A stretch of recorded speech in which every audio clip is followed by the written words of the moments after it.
They say film photography is like fine wine or old jazz. It only gets better as the years go by. Today, I will be discussing and demonstrating how to use a 35mm film camera. I will be discussing the basics, the history, and the functionality of the film camera, as well as providing a demonstration on how to properly operate one. Film photography is a great way to express your creativity, get out of your head, and is a unique way of capturing life's best moments. And for these reasons, I'm going to share my knowledge on the subject and show you guys how to use one. The idea for photography and capturing images began early in the 1400s. However, true film photography methods were first introduced and created by George Eastman. He started making his first version of the film camera in 1885 and marketed it as the Kodak camera. It sold for $25 and it had a roll of film included with it. He is also said to be the master of marketing film to the masses, and he coined the term, "You press the button, we do the rest."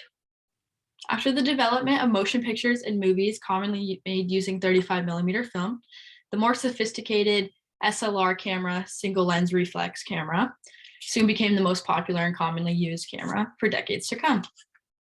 After years of camera evolution, a man named Steven Sasson, working at Kodak, created the first successful version of the digital film camera in 1989. According to Business Insider, the management of Kodak told him they could sell the camera, but they wouldn't for fear that it would cannibalize their film sales. They basically saw the camera as a threat to the original film styles.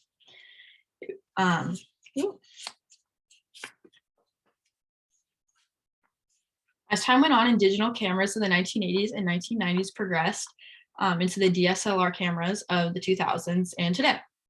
As for my personal experiences with film, my love for the hobby began sometime in 2018, just shooting on Fujifilm disposable cameras. It was mid-2019 by the time I realized how inefficient and wasteful disposable cameras were. Lizzie McGowan states, disposable cameras are a popular way to document life using film, but can be highly wasteful if not properly taken care of. So when you take it to CVS or Walmart, if they're not properly disposing or recycling it after they develop it, it could become a detriment to the environment. With this in mind, I decided to buy my first SLR 35mm film camera. It is called the Xenon CM5, and it's a great and affordable camera for beginners. With history and background of film photography being said, let's move on to the exciting part, how to use the camera. So basically, in order to learn the art, the only things you're gonna need are a roll of film and a functioning film camera. So step one basically is just get familiar with all the different components of the camera. To start, the most basic are going to be the frame countdown. We have the film advance lever that you're going to crank to fire the shutter button. We have the shutter speed dial, ASA mode dial as well, the film rewind knob, viewfinder, lens, focus zoom, and then aperture ring right here that you can set. So first step is going to be load the film into the back of the camera. You're going to pull up on the film rewind knob until it opens up. Then you're going to take your roll of film. This is Kodak 400, and you're going to insert it into the back of the chamber. You're going to put the rewind knob back down to lock it in place. Let's get some light. You're going to pull the film lead, the end of the roll, across the back of the camera. Try to make it stay. And then you're going to insert it into one of these slots in the spindle to hold it in place. And all you're going to do is just advance the lever to pull the film tight. And now the film is taken, so you know you're good. You can go ahead and close the back of the camera, take some test shots, get the film counter going to 0, and it will count up to 24 or 36, depending on how many exposures are in your full roll of film. So now with that being said, let's move on to the settings. Every camera is different, but we can start out with the shutter speed dial. Shutter speed is going to dictate the exposure and the speed of the shutter inside the camera. So this is going to be 400 ISO film. So you're going to want to adjust that as close as you can to the number on the shutter speed dial. Next, we have the aperture ring. The aperture ring is going to dictate the shutter speed. So This is more exposure, and this is going to be shutter speed. They work hand in hand. They have numbers listed on here, going from, depending on the camera, 1 to 22 about. So these are all f-stops right here. And so lower f-stop is going to give you more light for darker photos, and a larger f-stop is going to give you less light for really bright photos. So now that you have the basic aperture and exposure settings set, all you're going to do is crank the lever, get ready, look through the viewfinder, adjust your zoom, adjust your focusing, and snap the shot. It's pretty simple. Just got to get the hang of it, loading, unloading the film. To unload the film, you're just going to rewind the knob until it's all the way taken up with the countdown back to 0, and pop open the back, take it out. So with a little practice, everyone can get it. Now that I explained the functions and steps of using a film camera, let's discuss what the future holds for the realm of film photography. Film photography is considered a dying art medium. It's the old-fashioned way of taking photos, and a lot of people see the process of using film as inconvenient. I personally love shooting film, and I wouldn't have it any other way. I love the unique and timeless look it gives to a photo. Tom Grimbert states that it's the need for authenticity that brings us back to film photography, which I completely agree with. It makes the whole photo in question more special and memorable because you only get one chance at taking the photo to avoid just blowing through the whole roll of film. Michael Gabriel explains, compared to their digital counterparts, film cameras produce a unique look. Details that are lost in digital cameras come out really good in film photography. Knowing how to use a film camera is useful because it can make you a better photographer and teaches you a lot about the mechanics of how a camera works. Michael Moody states, film doesn't encourage you to be a lazy photographer, but rather creates a connection between the photographer and the camera, whereas you have to actively learn the ins and outs of your own camera.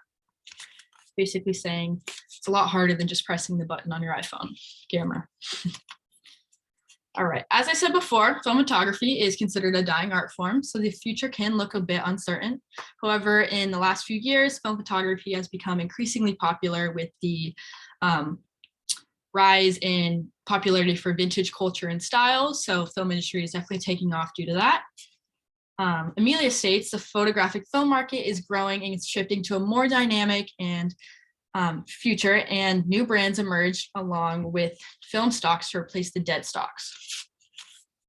As the film photography industry grows and demand increases, so do the prices for cameras and rolls of film. James Tocchio explains his frustration.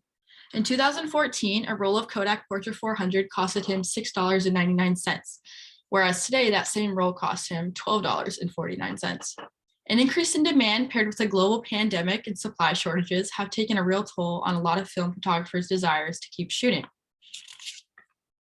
Ludwig Hagelstein states, in November of 2019, Kodak announced a significant increase in film prices, resulting from the surge in demand for film.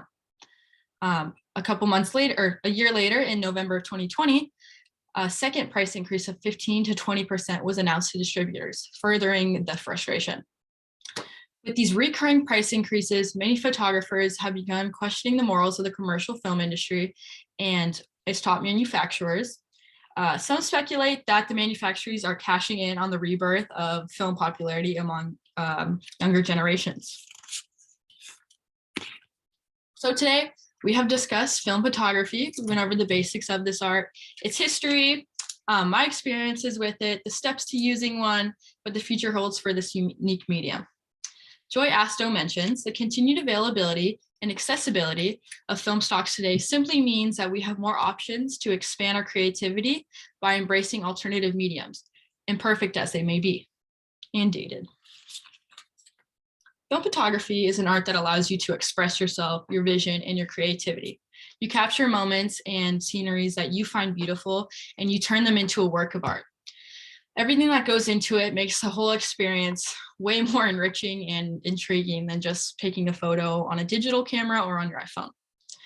It's also really ambivalent, never knowing how your vision is going to turn out, depending on the settings, the lighting, the subject, until you develop and receive the photos. However, with everything being said, I'm positive that film photography will continue to be a staple for professional and casual photographers alike for years to come. Its timeless and distinct process is one that people will continue to find intriguing and invest in, despite all the new technologies that come our way, rising prices, and new trends. So grab yourself a camera and start shooting. Thank you.